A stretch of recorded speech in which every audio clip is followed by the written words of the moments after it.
Hello everyone. In less than 5 months, we're gonna have our national elections here in the Philippines. I'm gonna show you how to make a graph out of these survey results. I'm gonna input the scores.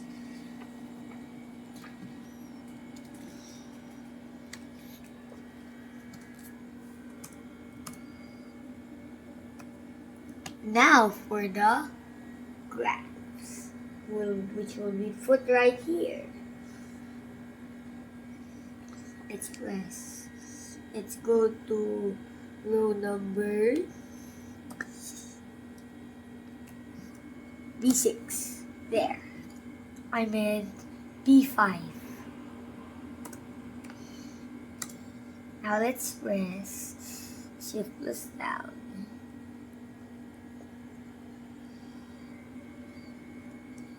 Okay, works. Now let's go to Insert. Let's press Column. Now let's type here. Wow! Okay, remove it na lang, anak. Remove the title. Wait. Okay, yeah, you There. can change it. Okay, Now, good.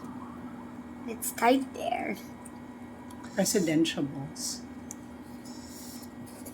Or Pulse Asia survey. I'll type their Pulse Aces survey. You know what? I'm a fast typer. There. Just okay.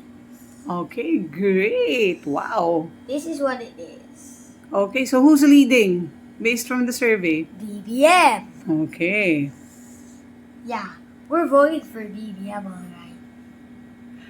Okay, so say goodbye na. Bye!